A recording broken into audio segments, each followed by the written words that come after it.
Okay, so at this point, you have already looked at some potential energy diagrams and you've interpreted them, you've practiced finding some information on them, and now we want to learn how to make one on our own from scratch, given some information about the reaction. So that's what we're going to practice doing today. So I'm going to go through this first one with you on your workbook 13.4. And then the second one down here, you're going to try on your own. They're very similar. They just have some different values, but they have all the same information. So you're just going to apply it right away.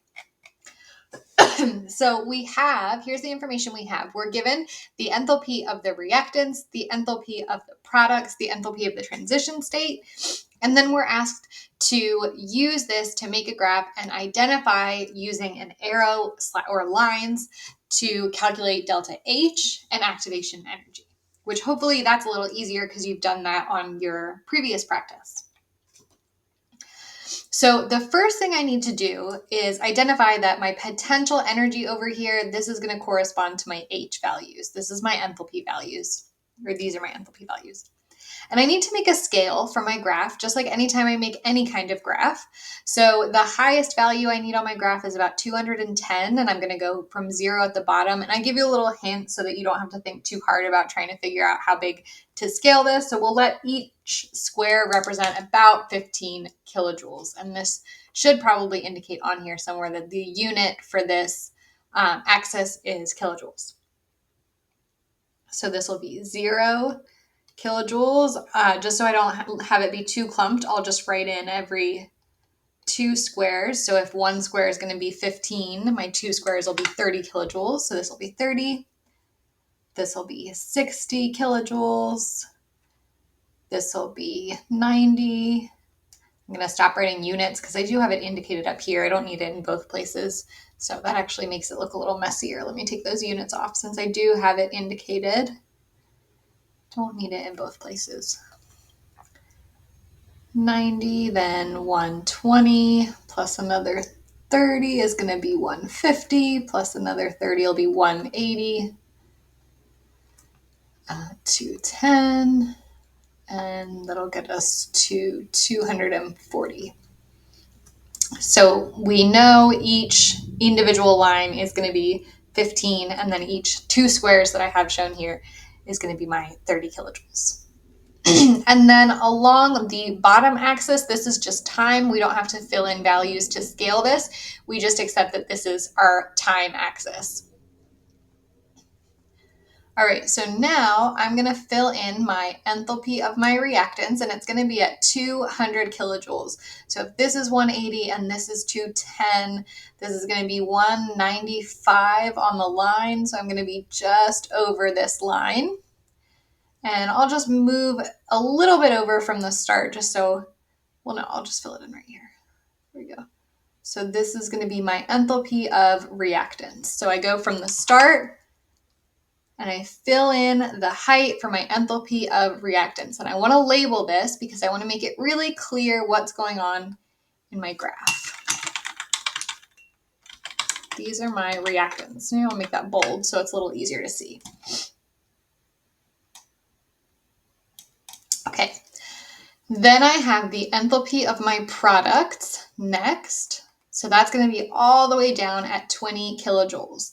So that's going to be on the end of my reaction coordinate. That's going to be somewhere on this side of my x-axis. So this would be 15. So it's going to be a little bit above that, not quite up to the 30. So we're going to go all the way over. Let's go about here-ish. Want that to be a nice clean line. And then I'll label this is my enthalpy of my, I'm going to go bold again so it's a little easier to read, products. Okay, that's in. Now I've got my enthalpy of my transition state. That's going to be at 210, so that's going to be just a little bit higher than my reactants. So I'm going to go just a little bit higher than my reactants and just a little bit further to the right. Let me go a little closer, maybe over here. Okay, so what I do to finish my graph, I fill in all those pieces of information, and then I'm just going to draw a nice smooth curve.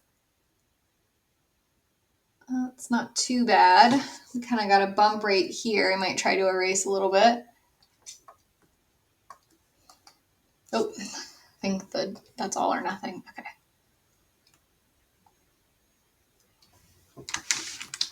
I know you guys will have a little bit of a hard time drawing the curve. I'll be pretty forgiving if your curves look a little bumpy.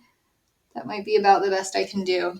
I'm going to try one more time to make my line a little nicer. Okay. Actually, why don't I do? So I have my curvy parts, and then I can use the line tool for my other part. So now I'll use my line tool. I want it to be the same color. There, that looks a little bit more like a curve. That part's pretty linear. It should technically be a little more curved, but I think that's pretty good. That'll do us. Okay, so that's how I actually make my graph. I go through, I find the enthalpy of my reactants, I find the enthalpy of my products, I fill those in my graph, I add in my transition state. I'm not going to label this one because we're going to have an activation energy label over here and it'll get a little crowded. So now I want to use an arrow to indicate my enthalpy of reaction and my activation energy.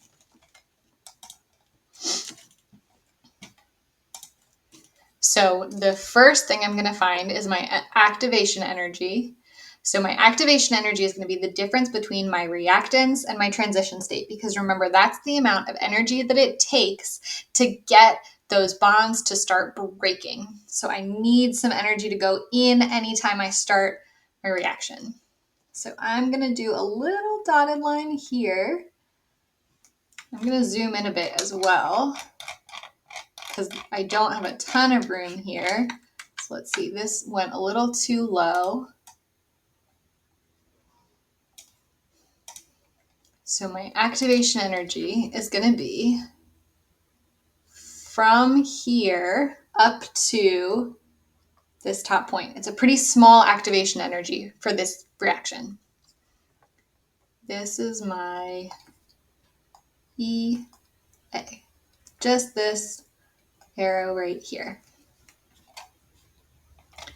And then my enthalpy of the whole reaction is going to be from this value down to this value. So I want to draw a vertical line indicating that height difference. So I'm going to continue this line to about here. And I'm going to say all the way from here, all the way down. And I know your lines are going to be curvy. I'm going to use an actual line here. So this difference here is going to be my delta H, my enthalpy of reaction. So we're almost done now, but I didn't ask you just to draw it. I asked you to indicate it and calculate it. So we're going to figure out how big each of these are. So we're going to have my activation energy here, and now I'm going to calculate it. My activation energy is going to be equal to this minus this. My enthalpy of my transition state, this high point up here, minus the enthalpy of my reactants, this lower point here. So my activation energy is going to be equal to 210 kilojoules minus 200 kilojoules. So this is going to be equal to 10 kilojoules. So in this reaction, my activation energy equals 10 kilojoules, and I can see it on the graph with this arrow. My enthalpy of reaction is always going to be equal to the enthalpy of my products minus the enthalpy of my reactants. Enthalpy of my products was 20 minus enthalpy of my reactants is 200. So this is going to be 20 minus 200 kilojoules. And I'm subtracting a bigger number from a smaller number. So this is going to be a negative 180 kilojoules. I'm not super worried about sig figs for this one. So my enthalpy is negative 180 kilojoules. This also reminds me, this negative number reminds me that this is an exothermic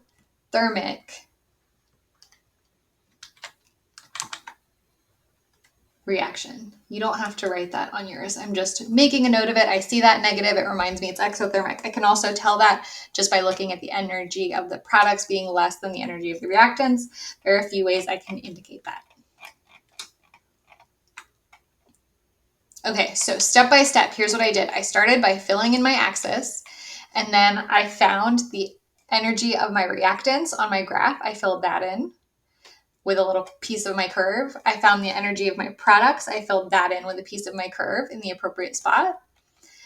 And then I found the energy of my transition state. That's my highest point. And then I draw a nice smooth curve connecting all of them. Your other reaction that you have is going to be an endothermic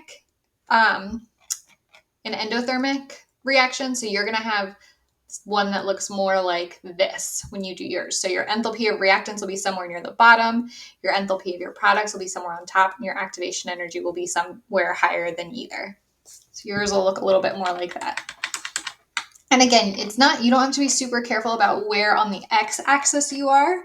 You just know that this whole coordinate is indicating time. So just somewhere near the beginning for this, and then somewhere near the end for this. And then close to the beginning, but not quite all the way there for your activation energy. And then we filled in our delta H and our activation energy. And then the last step was to calculate them. So that's how we do the first one. You guys are going to try the second one on your own. Have a great day. Bye.